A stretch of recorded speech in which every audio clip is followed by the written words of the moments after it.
Welcome to the Floor Academy podcast. I'm your host, Kyle Hadeen, owner of Illustrious Hardwoods in Mesa, Arizona. With me this week is Dianne Grossman, the creator of the Carpet Girl experience and co-founder of the Carpet Girl in New Jersey. Don't remember the town. That's on me. But we're going to get into customer service versus customer experience. And oftentimes I think those terms are used interchangeably. And I'm going to say, and I think Dianne would agree with me, that's why she's here, they're not the same thing at all. And if you're using them interchangeably, you're dead wrong and you got some things to fix in your business. So in my brief assumption here, customer service is the act of smoothing out problems, right? If something comes up, you're going to make sure the client remains happy throughout it. Whereas the customer experience starts before someone even walks in your showroom. It's how you appear online. It's how you come across in any media you have. The minute they walk in the store, then it's part of that experience. It goes into how the install happens, how the follow-up happens. It's an entire encompassing package. And when you have a very, very amazing experience from start to finish, you're going to have raving fans that are going to help you build your business and move it forward, as opposed to maybe you get a review, maybe you don't. So what's Floor Academy all about? Before we get started, well, this is it, right? It's talking about the different aspects of your business and how to improve them so that you can go from owning a job to owning an asset. That's my goal for everyone, including myself, is I don't like the stories I see where installers hang it up after 20, 30, 40 years and all they have to sell is their tools and a truck and a trailer for $30,000, $40,000 maybe. And that's it, right? Hopefully they've invested into some assets along the way. But if you can build this customer experience that we're talking about, now you have something that hopefully you've built the other pieces around in your business to make it repeatable.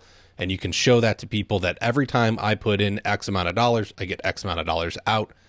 And now you have something valuable to sell to someone, right? Now your store or your installation business is worth something because it has a repeatable process that anyone can do. So all that being said, I'm going to be quiet. We're going to let Dianne get into it. So who are you? What do you do? Why do you do it? Thanks, Kyle. Thanks for having me today and sharing this. So my name is Dianne Grossman. I am from Springfield, New Jersey, originally born and raised in Georgia, moved to New Jersey in 1998. I've had a variety of different careers, all centered around business management or running a business, predominantly small business. At one point, I was working in franchise sales, and at some point, I kind of had my aha moment after reading 80% of floor covering is sold by men, yet 80% of flooring decisions are made by the female consumer. And as I read this, I kind of thought, well, why aren't there more women involved in flooring? And as I did more research, women are involved, but they're more in the design phase, or you see more people referring to themselves as interior designers. Mm-hmm. And since I didn't have any letters or numbers behind my name to be an interior designer, but I have a pretty decent eye, I said, wouldn't it be great to build a company, but more importantly, build a brand that attracts the female consumer that says, hey, I'm one of you, do business with me. So right from the very beginning, our customers have an expectation and their experience is our brand and our logo. So that's kind of how we started. The Carpet Girl became a household name starting about 10 years ago. We started small, started out with plush 12 by 12 bedrooms until we built a reputation. But from the very beginning, my entire business model was about creating a brand that attracts the female consumer that says, hey, you can do business here. Whether it's shop at home, which it originally started as, or it has transitioned into more of a design business. We have always said that the customer, they need to, we send out an email that's what to expect when you're expecting, right? Because that appeals to the female consumer. Every Yes. woman who's had a baby has read that book, regardless of their age. And so when you get that what to expect when you're expecting your carpet, it's the language that gets transitioned into, it puts a smile on their face other than the text message that says, hey, your installers are going to be there tomorrow. It sends such a different message. So Yes. we from very beginning have decided that we've built our business around what the customer should expect.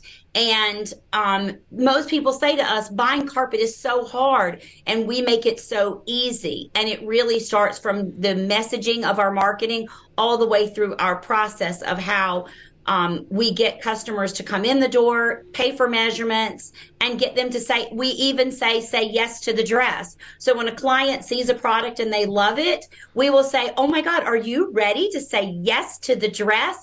That says two things to them. Number one, it uses, again, language that the female consumer is going to be familiar with. And number two, instead of saying, are you ready to move forward or you want to give me a deposit? When I say, are you ready to say yes to the dress? They're already digging through their purse to give the credit card because they know what that language means. So it's really about training staff and our team to use slogans and conversations that the female consumer will be familiar with in order to get them to do business with us and ultimately buy our products and services.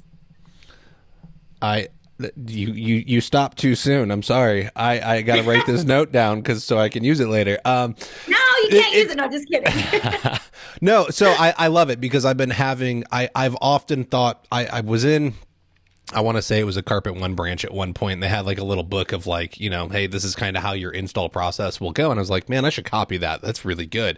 And you're talking about the same thing. And then I was going to, what to expect when expecting a flooring installation, right? So you're using that language. Like I've thought the same thing. I was like, a lot of people know that, like it's a good play on words. And you're talking about, say yes to the dress, which I also think is awesome because you're not asking them to move forward. You're not asking, is this the right product? Is this you're having them make the decision. They know what they're committing to by doing that, but you're getting them to make the decision instead of like forcing the decision out of them, right? They're staying excited in that moment. Tactic. Yeah. Right. It's a closing tactic, but in that same closing aspect, you're giving them to permission to turn around and say, yes, I'm ready to move forward, or, oh, you know what? I want to shop a little bit more. And then, as the salesperson, where you are in line of where they're ready, where their decision making is, rather than saying, when I first started the flooring business and I was doing shop at home, obviously I took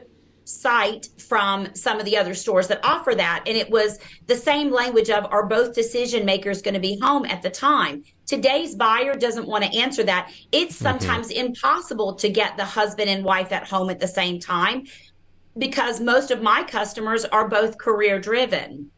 And so, to use that language would almost set them off because when you say to someone, are both decision makers coming into the showroom, you're saying to them, I'm expecting to close this sale. And that to me is part of the customer experience is I don't want customers coming into my showroom thinking that they're getting ready to buy something. I want people coming into this showroom knowing that they're getting ready to buy something, right? I don't want there to be any question, right down to our work order. Using language like a work order lets them know that we're working hard before they even walk through the door. So we let them know that we create a file. And this is all part of when they first call in, the first step to do business with us. We have two pathways to success with us. One is a consultation in our office. And I will point out, by the way, all of my appointment showrooms, we are strictly by appointment.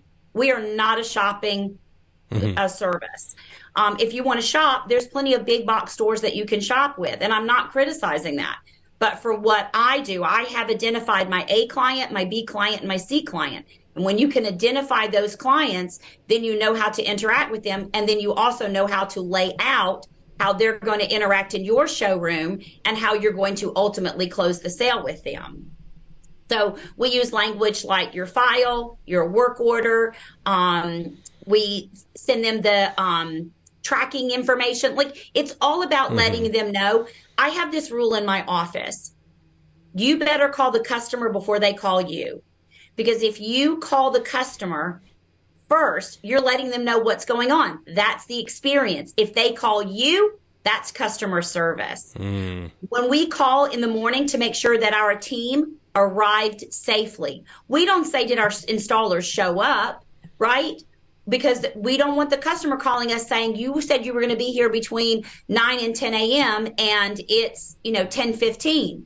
We call the customer during that window saying, did our installation team arrive safely? What does that send to the customer?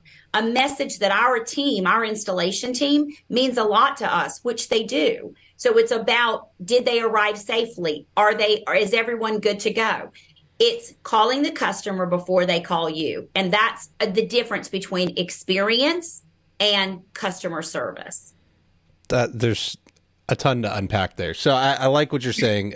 Let's look at some word choices here. I'm going to assume that you don't ever do an estimate. There's no such thing in your world as an estimate. You do consultations, or maybe there's estimates, but like for me, I do estimates like free over the phone, right? I can ballpark you. That's an estimate. If you want me to come out and look at something, then we charge for that. So yes, as there you should. are two ways. Exactly. So the consultation in the office will tell them it's not a shopping appointment, meaning you can certainly look at beautiful things. But a consultation is, I always make a joke and say it's like two dogs sniffing each other, right? Mm-hmm. Which making sure you like each other. A consultation is you get to meet with me, you get to meet my team, you get to see my building, you get to see my office, and you get to look at pretty things. There is never a discussion of price. There might be a range, right? This carpet is $100 a yard. I don't believe in quoting carpet by the square foot. I can't call up and buy 3 square feet of carpet. Mm-hmm. Right. So why would I quote it that way? So for us, we talk about carpet is fabric, right? And that changes, again, the language. If I always remember, change your language, change your game. If you refer to carpet as carpet, then it has a negative tone, right? If you refer to carpet as fabric, right? Then all of a sudden it sounds expensive and beautiful. And so that's why we say, would you say yes to the dress? Women identify with fabric. Women understand wool sweaters. They understand nylon blouses. They understand polyester pants, right? Like they understand those fabrics. So if you can convert that over too, when I'm dealing with my male customers, they'll say, well, what's the difference between this? And I'll go, well, this one's a Honda Civic and this one's a Honda Accord. They both will get you to work, but one's just going to do it a little bit nicer. And then when they look over and say, well, what's this? And I'll go, well, that's a Maserati. Right? The guy instantly knows it's about changing your language and changing your game. And that's really what the Carpet Girl is about. The consultation is you meet me, I meet you. Do you want to do business with me? What's the next step? You should always say to your customer, what's the next step? So that they understand, well, the next step for me is I'm going to order swatches for you. The next step for you is you're going to give me a call on Tuesday after you've discussed the quote with your husband. You're going to give us a call. I look to talk to you somewhere between 9 and 12 in the morning. That lets them know we have an appointment. We're going to be talking. If you want a quote from us, we charge for field measures. And any store that is not charging for field measures, you are leaving money on the table. I'm telling you, I believe you're leaving money on the table, and you are pretty much guaranteeing that you're giving the customer the opportunity to shop all over. And I hear it all the time, particularly in women's flooring groups. They'll say, well, where we live, we could never charge for a measurement. That's just not true. Correct. That's just not true. It might take you a long time to get to that point because the biggest problem is you're not comfortable charging for the measurement. Home Depot charges for measurement. Lowe's charges for measurements. So if you're not charging for your services, and when people say, well, can I have a copy of the measurements? No, those are proprietary measurements to my office. If you want to shop your product with other stores, then let that store invest the same time and energy into it. We don't give people copies of our architectural drawings. Those are ours. And when people say, well, I paid for them, we say, no, you didn't. You paid for our time. Our time is just as valuable as yours. And by the way, if you ask people across the board, what do they value most, money or time, they will always choose time. As they should. So it's it's about setting the expectation. So if you want an appointment with me with a price, you have to pay for measurements. They have to be on file. And then when I meet with you, we do a full design appointment. I can tell you how much everything costs. I can tell you whether stock is available. I can do all of those things. And our close ratio is every bit of 2 out of 3, if not 3 out of 3. It's very rare that we have a client not buy from us. Most of the time when they don't buy from us, it's not that they're not buying from us. They're just pausing their project and they'll buy from us 6 months later. Because we have the measurements on file, we've worked with them and we've pretty much solidified the relationship from the very beginning. I got to assume that there's more going in it. There's so many things here where this is not at all what I expected this conversation was going to be. We're hitting on like a bunch of past episodes at once. So I mean, I've talked about charging for estimates or consultations. I don't like calling them estimates. If you're going to go out and look at someone's home, you're doing a consultation, in my opinion, because you're providing knowledge to be able to get them from A to B and get the project finished, right? There's no just, if you want to do an estimate, go out and just do a measurement, right? But like I'm looking at it as an installer. So much how do more I than get that. it? And Correct. if we really dive into the customer experience language, right? Women make an appointment for everything, right? Watch a woman's face when she walks into a nail salon and every chair is full and she has an appointment. Watch her face, right? Nothing is more annoying when you've got a nail appointment and you walk in and every chair is full. Women will say, I had an appointment at 3:00. And they eyeball the chairs because the salon has taken in walk-ins.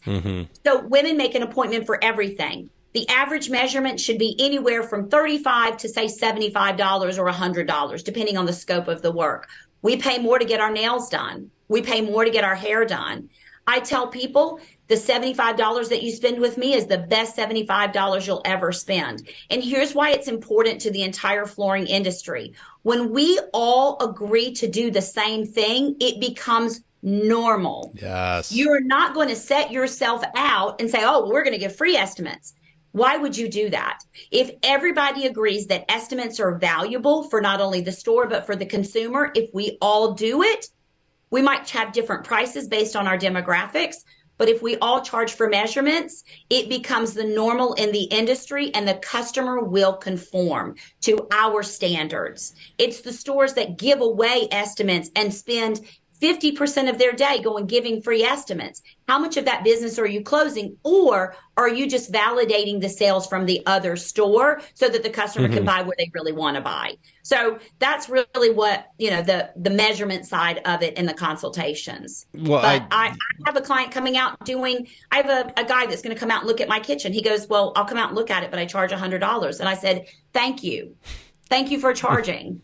I thanked him for charging me $100 to come look at my kitchen. Why? Because I understand the value of paying for someone's time and services. And I know that my relationship with him because of the fee will be authentic. Yes. Well, it shows, look, if you want me to invest time into you, then you need to invest some money on your side, right? It's a mutual respect thing. And that's, for me, when I started doing it, it would turn a lot of people off from the phone conversation because, I got 3 other companies coming out. They're all free. Cool. You're not for me, right? If you don't understand what I'm bringing to the table by coming out and charging you a fee, then I don't want to work with you. And the people that are paying money to have me come out, measure, look over their project, I close higher on all of the successful actual appointments that I go out to because those people are truly invested and understand what I bring to the table. And that's who I want to work with. I want to work with people that understand what Illustrious Hardwoods is doing in this market and what the Carpet Girl is doing in your market is a service at such a higher level. The experience is better. The service level's better. The end product is better.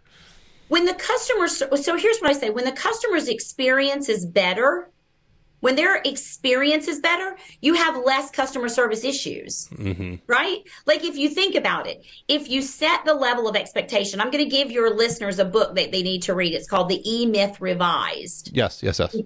Yeah, excellent book. So if you own a business and you want The E-Myth Revised is an excellent, I call it the Bible to business, right? Because it really does give you everything here that we're talking about. There's another book. And I actually did a talk at Tice with him, Brian Graycon, excellent individual, very smart. He has a book out called Meekonomics, and it's literally talking about this, Meekonomics. Brian should definitely be on your podcast. But he has this book called Meekonomics, and it's all about the me generation, right? It's economics, but it's about me. And that's literally.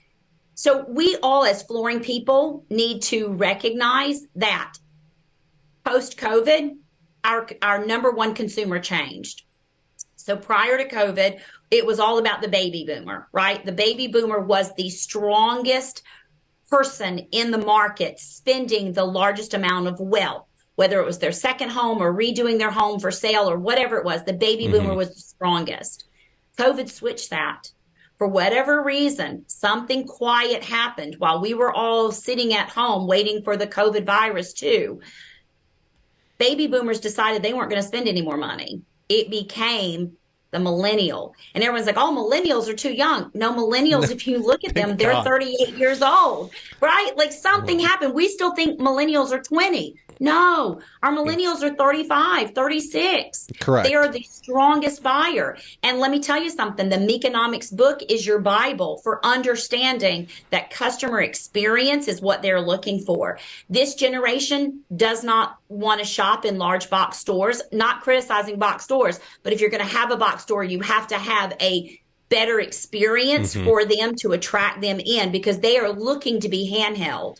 Right? They're looking for people to say they're our children, meaning me. I just dated myself on how old, but my children, they don't want to go to the mall, right? They want to order online. They want to get swatches. They are not going to buy something without visually seeing it. So you've got to have visual technology. That's all part of your customer experience. You have to have interactive social media. It's not enough to pay for SEO and all of that Google ranking. Not suggesting that those things aren't important, but if you're not interacting with your clients on social media, you're missing a huge part of that market. And that goes down to that customer experience, which limits and shortens your customer service. This is so funny. It happens all the time. And Gen X gets left out of the conversation again. It just keeps happening over and over, right? You're talking about it was baby boomers being the big buyers, then it skipped to the millennials. And so once again, like we've kind of skipped. But do you know why? I can answer that because I love economics. I literally, I love business, but I answer that very shortly. We're the smallest population. We're the smallest population and we got hit with the largest amount of economic turmoil. We were hit with the dot-com bust. We were hit in 2005 with the real estate bust. So, and our generation is the smallest in population. So that's the reason why we often get skipped over. We're also the largest population of small business owners. Interesting. Well, and I agree with your point on millennials of like, I don't like going to the box store. I hate going into a box store because I can't find anyone to help me if I need help. And generally I don't, but when I do, the experience sucks. And as you know, and that's what we're talking about is I can't find someone. If I do, they're uneducated and don't actually know how to help me. They carry too many things. It's all pretty much garbage. I enjoy finding a smaller store to, like you said, hold my hand, right? Guide me. You're the expert. This is what you do professionally. Help me be successful in the purchase I'm looking to do. Or I can go online, do the research myself and find, the best deal I can, and I can purchase it at my, my own risk, right? I can find the best deal. And do you know why this conversation is so important? Excuse me.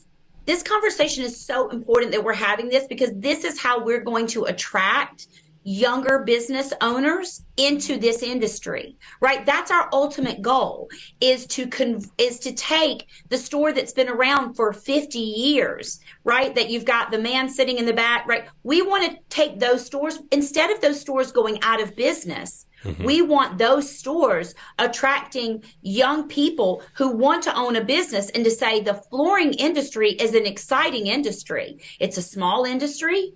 It's relatively easy to get into, and it certainly can be a very profitable industry if you make it like what we're talking about, right? Like if you can understand today's buyer and decide that you're going to run your business like a business rather than a carpet store with, red sale signs everywhere, right? That to me is the biggest important part about this conversation is people listening to it, wanting and craving to get into this business. We need to do a better job as a community to attract younger people, forward thinking, so that we can continue to have success in the flooring small business.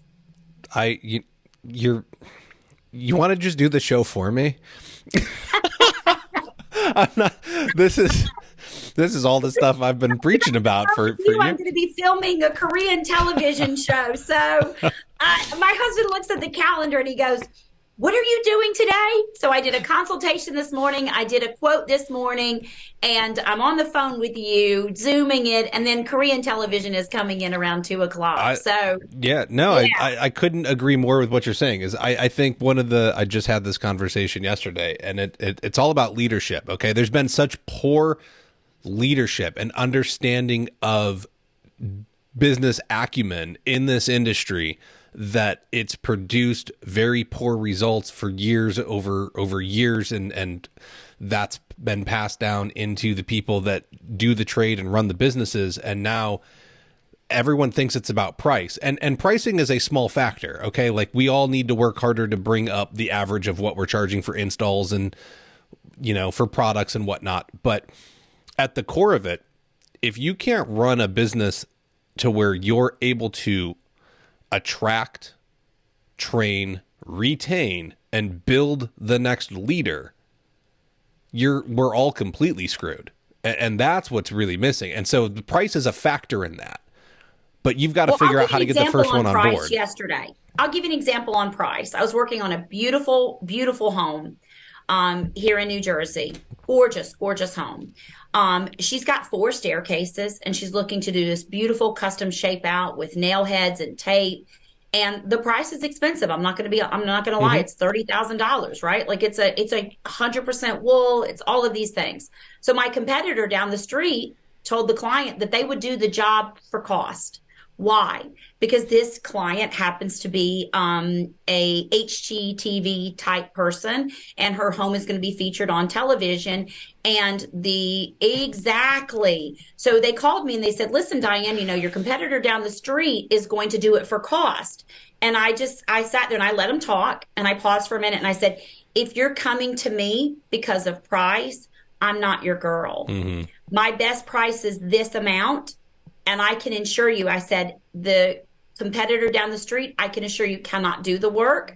But if we're strictly having a conversation on price, then I'm not your girl." And I said to them, I go, "You wouldn't sell a house without commission. I'm not going to sell a product without putting a few dollars in my pocket." And I said, "I have to eat too." I think we are so afraid of the customer and so afraid of losing the sale.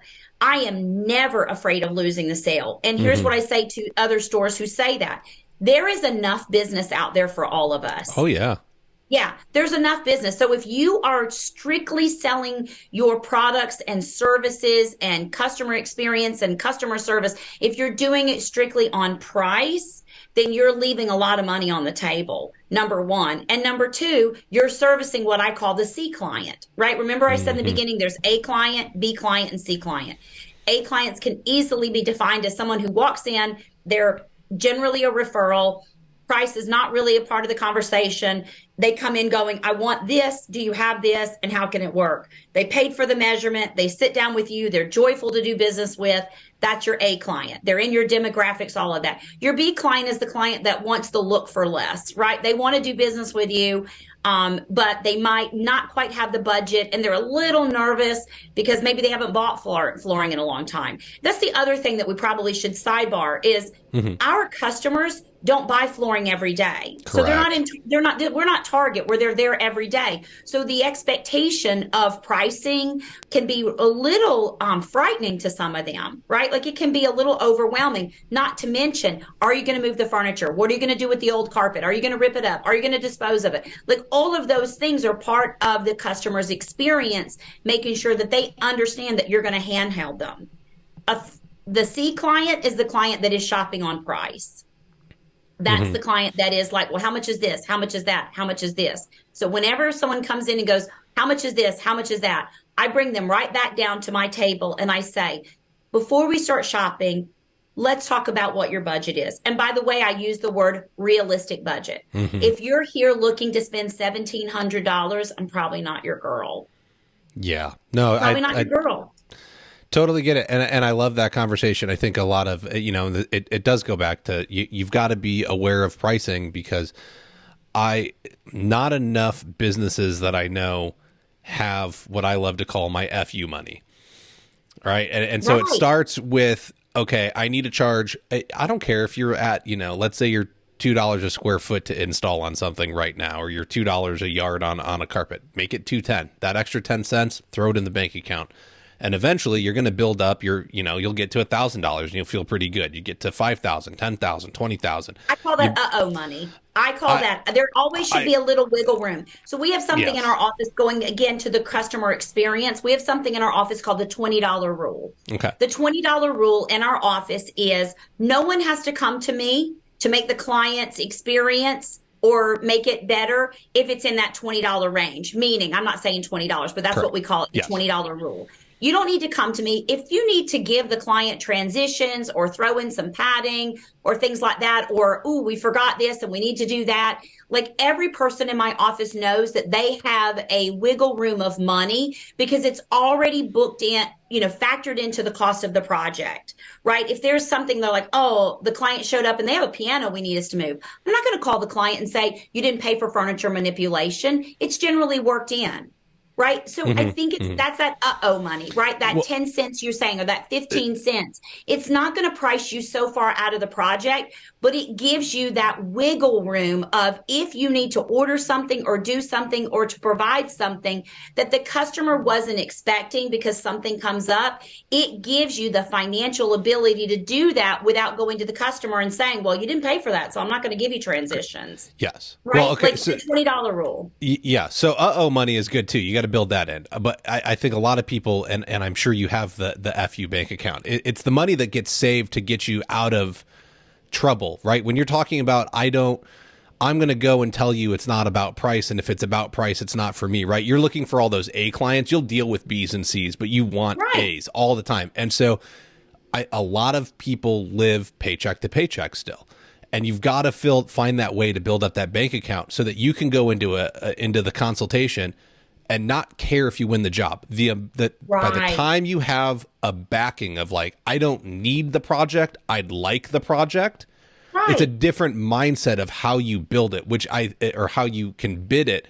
And I think that goes into the experience too. You can have people like a slight air of arrogance. Like they want you to be cocky. Joke about Tommy Boy, where he's in there trying to make the sale and right, and Tommy Boy's doing the whole car thing and stuff. And that's what I think about it. If you go into it with the idea of I need this sale or I want this, whereas what you're talking about is, you're talking about business confidence. I go back to it's about running a business, and why I say that the E-Myth revised, because, even during COVID, we were shut down. I live in New Jersey, and New Jersey is definitely a state that kept us locked down for a very long time. And so during that time, I never missed my rent. I never missed, I stayed on it. Why? Because my business was successful, and we had made sure that we had that uh-oh money set aside. We had, access to lines of credit before we need them. But that's a whole other conversation for us to talk about from the business side. But when you have the confidence in that goes back to that customer's experience. Definitely. Because my grandmother used to say, you can smell a fake a mile away, right? So, and people say, well, fake it till you make it. But it can't be that. Like, people know whether you have the confidence to do their project or not. They know whether you're trying to earn the sale or whether you're trying to get them to buy it. And I think today's consumer is flooded with so much white noise in everything, whether it's social media ads or what we're flooded with. Oh, yes. Right. So we don't need to close them as hard, right? We don't need to have that hard close mindset. It's really about a shift in how we treat customers that come through the door and understand that not everybody is your client. Exactly. I'm not worried, to be honest. I go out, I'll look at something. If I don't close it, I don't close it. But I don't want to be a hard closer. Like, I hate that experience, and I don't want to put it on other people. And maybe that's a personal problem. I know plenty of businesses that are successful with the hard close. I mean, one of the largest retailers for flooring is a hard close company, and they will pressure the heck out of you. And, well, we'll give you 30% off if you sign right now. Now, granted, the margins were at like 90% before they started, so it's not a big deal. But, Right. But again, that's a C client for maybe you and I. But that's an A client for that particular thing. So again, everybody that's listening to this, What would I say to them today? I would say to anybody listening to this is that you need to have a meeting in your office and identify whether you have A clients, B clients, or C clients. And when you understand the DNA of those clients, and when I say DNA, you need to know where they shop. Do they exercise? Are they Peloton people? Are they treadmill people? Like, understand the true DNA. Is my A client shops at Wegmans and they shop at Whole Foods, right? Like, I know where my grocery store, I know where my A clients are going to buy groceries at, right? I know where my B clients are going to shop at ShopRite. My C clients might be shopping at another place, right? So you need to truly understand the DNA of your client. Once you understand the DNA of your client, then you can talk about marketing. You can talk about their experience, how you're going to answer the phone. We have, in our office, we have someone called a project manager, not an office manager. They're project managers, right? This person orders all of the material. This person follows up. This person calls to make sure that the guys arrived safe and are doing well. Our project manager oversees all of the supplies for the installation team. They also manage the installations calendar. Will, you're going to be in Maplewood on this town, and Richard, you're going to be in Springfield on this day, so that they know they have the scope of the work. They have a copy of the plans. Everybody knows what everybody's doing. I think one of the biggest mistakes that flooring stores do is they put the salesperson responsible for a good portion of the administrative work. How can you be a great salesperson if you're always organizing, right? And people say, well, Dianne, we can't afford that. Yes, you can. You can afford it. The 10 cents extra square foot that you're going to add to it, and the customer's experience. Having someone that's calling them before this, not only does it take the weight off of the salespeople, and it keeps the salespeople selling, right? Everybody's got to be great back. And this goes back to the E-Myth Revised. You got to have a manager, you got to have an entrepreneur, and you got to have a technician. Yeah, it really is. It's a great book, folks, and it's going to document so many things. I think that there's a couple of books. That's one of them that I would put in, probably top 10, if not top 5 of all business books. Yep. And there's another one I really like called Traction by Gino Wickman that goes and lists like all my other favorite books within it. And so depending on how you look at it, you start taking these things, and there's a couple that you put together and it lays it all out for you. You just have to go do the work to get there. I'm going to interrupt us for just a minute, and then we're going to come back and we'll keep this going. Sounds great. Not all foam boards have the high performance that Go Board does. Johns Manville has been producing rigid foam boards for decades for commercial roofs. What does this mean for flooring and shower applications if they aren't exposed to the same harsh elements that a roof is? If it's good enough for a commercial roof, then it's even better for your flooring, countertop, or shower project, especially at a reasonable price. Visit www.jm.com/GoBoard for more information. Introducing the ultimate solution for flooring contractors, a cloud-based virtual estimating software. Get accurate and detailed estimates in minutes without leaving the job site or even the office, with features like real-time collaboration, project management tools, and automatic material calculations. You'll have the information you need to close deals faster and more efficiently than ever before. Try it today and experience the future of flooring estimating. Check out the link in the show notes to demo the program, or visit estimates.flooracademypod.com. All right, Dianne. So there's a lot, and this experience that you're talking about comes from being able to have repeatable systems and processes, which ties into where the E-Myth would come in, and being able to have this structure of a business and people in place, and everyone's identified and they all have roles, and there's vision, and now I can't think of them. There's you got your vision statement and your mission statement, and you've got core values, and all these things get identified. And then everyone's on the same page saying, okay, if I pull my weight here and I do, what's in my realm, we're all moving forward. And that's, I think, where you're right. A lot of these companies are struggling to have these basic things defined so that they can move forward successfully. And that's why the experience falls apart. Right. They don't have a succession plan in place, right? Again, goes back to build your business as if you're going to sell it, right? So that it can attract younger people into this business. And I really do think there's a lot of crisis in this industry, right? We will talk about the installation shortage.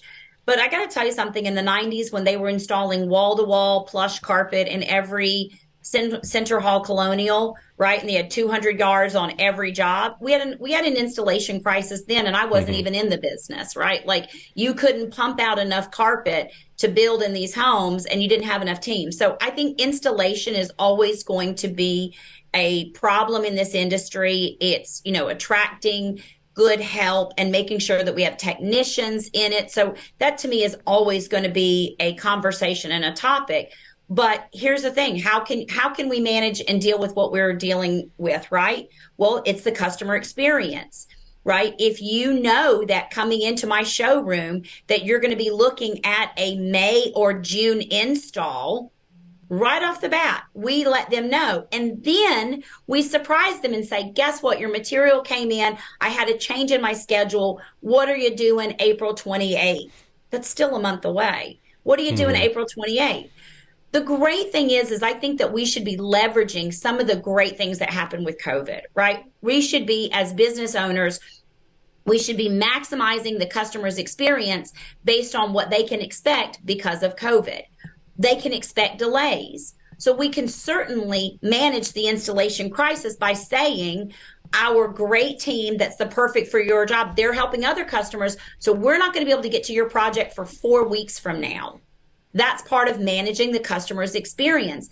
And because of COVID and all of the delays and everything, they hear nothing but that. So why don't we manage that? Even if we could do their project tomorrow, why would you? Why would you?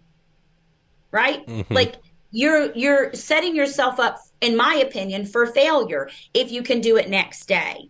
When we live in a world where people are expected to wait for quality, why not do that? And there's a store up the road from us in Bergen County. It's a G. Fried Sam Levine, and he wrote a whole thing about this on LinkedIn. Brilliant man, been in the industry a long time. And he said, even if I've got the carpet in stock and I've got the team available, I make my customers wait because great things are worth waiting for.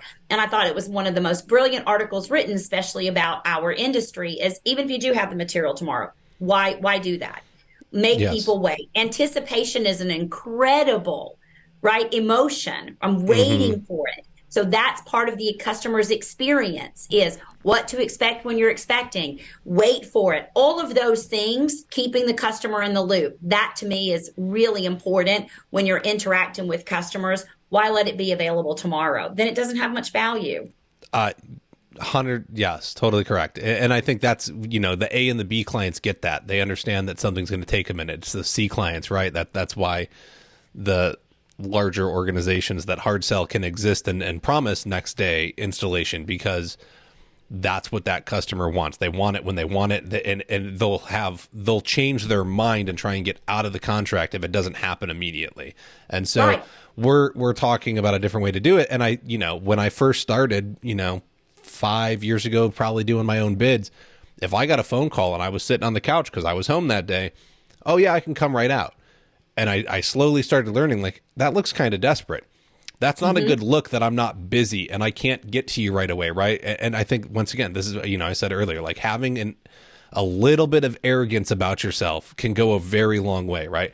No, I'm busy. I can come out Thursday, right? Don't let them dictate the terms like that, and you're dictating the terms. You're telling them when you can come out. You're telling them when they're going to get the install. They're having to wait for it. And if you can move it up, great. But now I've undersold and I've over-delivered. Right. And that's a much better experience, because now you've come in with, you're promising them, an apple, and somehow they're getting upgraded to this beautiful, display, like a fruit basket, right? Right. And that's what matters. Well, I'll even have clients that will call the office and say, oh, Dianne, I'm in your area. Can I swing by? And even if I've got nothing on the calendar, I'll go, you know what? Can you hold on just 1 second? I'll put them on hold, let them sit for a little bit. Right? They listen to our on hold music, they listen to our slogan, they do whatever. And then I pick up and I go, you know what? I did move somebody around. Can you come in around 2 o'clock? What? And then they're like, oh, yes, I can. Instead of just having, and again, this is how I run my business, right? So this is Hmm. not, I'm not saying for stores that have walk-in traffic, right? For stores that have a really heavy walk-in traffic, this business model may not be for them. But what I would say to you is this business model would be perfect if you had a kiosk style system inside of your large retail store. Whereas, so for the C clients that want to come in and grab the remnant and get it kicked in on Thursday and it's Tuesday, those clients can certainly go to. But imagine a carpet girl experience inside where it's like, oh, well, if you want that, then you have to meet with one of our carpet girls, and their calendars are managed, their appointment only, they're all of that. Every single store can do it. And then what you're doing is you're parting the ways for both customers. The C clients can go over here, but if you're an A or B client and you want to be handheld a little bit, or you're wanting a little bit more specialty, or you're going to need that, then this is a kiosk within our store, and this is what we can certainly help you with.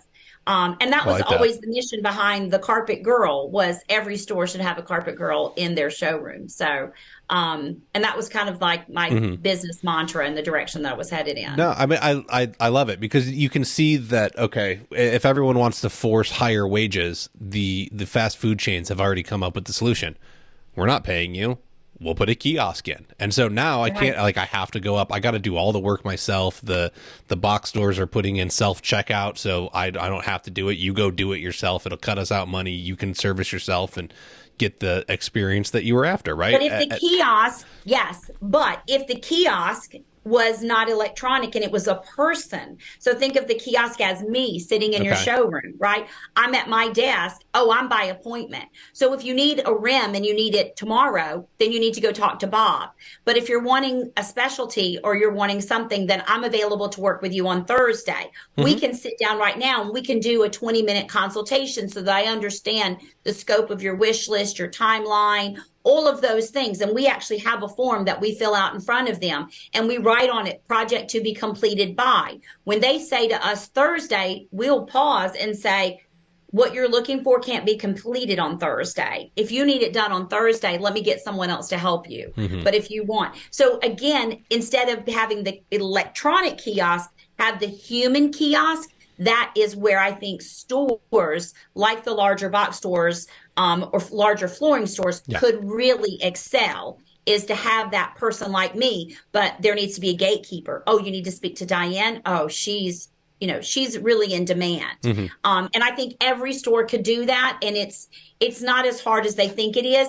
They just have to be willing to stop managing their store. And sorry, guys, get rid of the khaki pants and golf shirts. Sorry.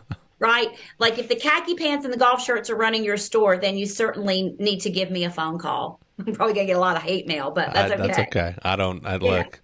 I'm already standing out. I like having the people that want to stand out and be different too, because the current do it the way it's always been done thing isn't working. So we better start looking to these outside ideas of how do we be different. And so I said a long time ago that the flooring industry needed a hero, and I certainly want to be that girl. I certainly would love to be the person that, comes into your showroom and says, these are the small changes that you can make mhm. that can really improve. And not only that, but, I always say all the time, because we run our business the way we are, we have such amazing clients. Like our customers are just joy in our life. They thank us for letting them spend money with us. It is such a joy to have customers that are and they behave that way because of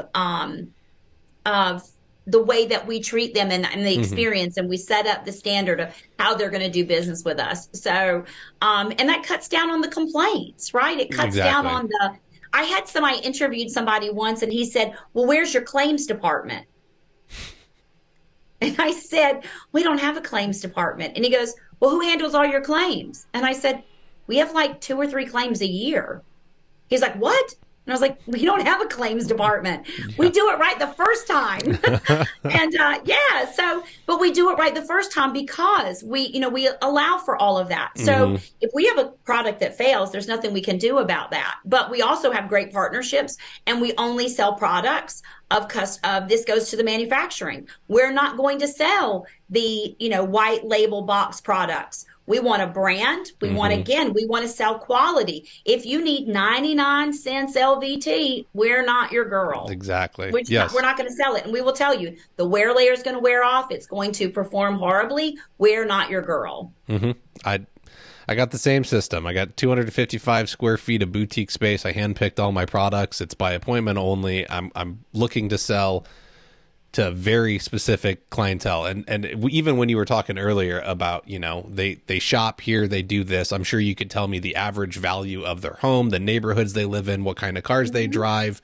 You know so many intimate details about that ideal client. You know exactly who to target and go after. And And that's everybody has to do that from a marketing perspective, from a sales perspective, from identifying what products to have in your showroom, right? I mhm. remember there was a floor dealers group that I'm on Facebook, and someone was asking a question about something. And I said, oh, I mentioned Stanton, and they said, oh, you must sell, really high end stuff. And I'm like, that is such a misconception. Yes, Stanton is an incredibly high end manufacturer, but if you know how to sell it correctly, they're not generally much more expensive than sometimes some of the commodity products like a Dixie Home or Mhm. something along those lines. So if you really know your customer and know your manufacturer, to me that goes in hand again with the customer's experience. You Yes. want your customer leaving your office with what the next steps are, when they're going to buy, how they're going to buy, how it's going to look. All of those things play such an important role in the customer's experience so that they leave here going, thank you so much. People thank us for allowing them to do business with us. There is nothing more satisfying than when a customer goes, thank you for letting me buy from you. I mean, that's incredible. Yes, definitely. That's an amazing thing. We're starting to run short on time, and I want to make sure that we have time to talk about Mallory's Army, because you have an Oh, amazing. You can't run a business and move it forward without having a why. And I don't think this was your. I know this wasn't your original why, but it's become an amazing why. And so thank you. I don't want to give anything away. I'll let you tell the story, but it's you just go ahead. Tell me about Mallory's Army, what it is, why it exists, and then So yes, why it's your why Simon's. now. Yes, yes. So Simon Simonic, again, another great person to have in your toolbox as far as business, said something that a long time ago was the why behind the buy, right? The why behind the buy. What is that? I always thought that my why was female entrepreneurship, empowering women to own a business and to have a healthy relationship with banking and all of that. I thought that was my platform. In 2017, the CDC released information that teen suicide was on the rise. I didn't hear that. I wasn't listening. Um, my youngest daughter, Mallory, sorry, No, you're my fine. You're youngest good. daughter, Mallory, was a good kid. She was an athlete. She was a cheerleader. We come from a great family. My husband and I have been married for 20 plus years. Like everything was good in my life. And there was a group of girls at school that just put a target on Mallory's back, and they just harassed her and they bullied her and they cyberbullied her. And on June 14th, 2017, right when I was in the middle of franchising my business, my youngest daughter at the age of 12 took her own life. And so the new CDC statistic became my reality. No one was talking about teen and tween suicide, and they certainly weren't talking about bullying at that time. And so when something like this happens and someone takes a baseball bat to your glass house, you have no idea what to do. And because I think I'm so outspoken and understood business, my husband and I decided to create a foundation called Mallory's Army. Mallory's Army is a nonprofit, and we do school presentations, we do parent workshops, and we talk about the crisis that we are in right Hmm. now, which is teen and tween suicide is the leading cause of death for children. leading cause of death. It's horrible. It's Not horrible. cancer, not car accidents, Yeah. teen suicide. So why is that so important? Because the leading cause of death we can cure, right? We can Hmm. certainly spend time, money, and energy. So Mallory's Army has become a platform where I share Mallory's story. I share my family's experience. And so not only, if you think about it, I think for flooring and why this is so important is, sure, you can put Kyle's flooring on the back of softball jerseys, but Kyle's flooring needs to be at the baseball diamond Hmm. coaching the little league, right? It takes more than that. And I always say the why behind the buy. So for me, it's really about partnering with my ABC clients and letting them know about my daughter's story and being, the poster child for this incredible epidemic that is truly stealing our children's futures. It is so sad how incredibly easy it is for our children to self-harm and how widespread it is Yes. in all of our communities. I was just sharing that I'm going to be on Korean television because NBC reached out and they're doing a huge documentary style show on because in Korea, bullying among teens and tweens is. So this isn't a New Jersey problem. It's not a Georgia problem. It's not an Arizona problem. This is truly a world problem. And our children have figured out how to solve their own problems with behavior at school, and it starts with them ending their lives. And for me, it's so much more than that. We've got to do better. So We do. I split my time between selling flooring and talking to middle schoolers, and I call them thumb clicking assholes, right?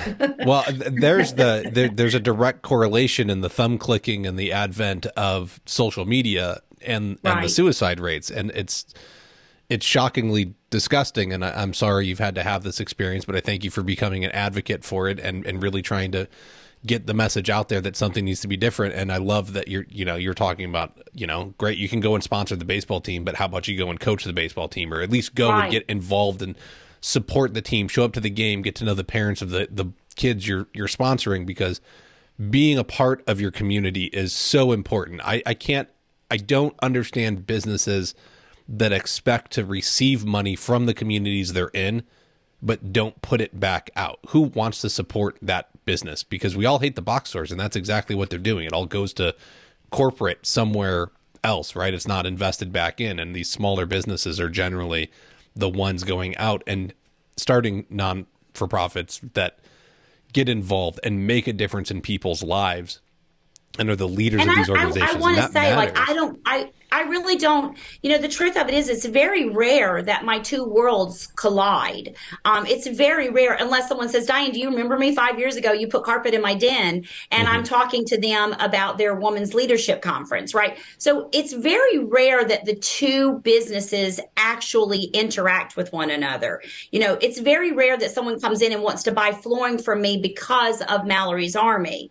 But I think that it goes back to your character, right? And once again, the baby boomer generation, they could slap the name of their ABC flooring on the back of the softball jersey, and that was enough in the community. But we have transitioned in who we are. And so today's community, I always say to my kids, if you want to live in a great community, you've got to be a great community. So it's really more about, it's not just about putting your name on the back of the softball jerseys. It's really about, like I say, the advocacy of getting involved. And getting involved, that to me is organic networking, right? You are organically letting people see who you are and see what you stand for. So whether it's breast cancer awareness, whether it is ALS, whatever it is, but do it and do it great, right? Do it great and do it obviously for the right reasons. And then organically your business will certainly excel because you're doing right by the community, by everyone involved. And so had you told me 5 years ago that I would be sitting here talking about my daughter and teen suicide, that was certainly not the direction I thought I would go in. But it's fascinating how it has developed. And I have to say, it's made me, in so many ways, a better person. I'm certainly softer sometimes a little bit. And I enjoy the advocacy. I miss my daughter every day. And I'm so sorry that we live in a world where parents will defend their child's behavior. I'm so sorry that we live in a world where this device has somehow become everything, right? I always say to parents, the real white van that you're talking about, pedophiles and predators in your neighborhood, the real white van is in your kid's hand. This is what we should be worried about. Giving children access to content they're not mature enough to navigate and letting them spend 24/7 in a world. How can children ever appreciate the life that they have when they're too busy scrolling through a life that just is fake? So in that aspect, I'm so happy that I was given the gift of gab and can certainly share Mallory's story. And I always say that Mallory is our stone and we are the ripple effect. And I'm hoping that your listeners will hear Mallory's story and have a hard conversation with their children. We do have a documentary out called Mallory. It's on iTunes and Amazon Prime. Okay. It's $5. Watch the film.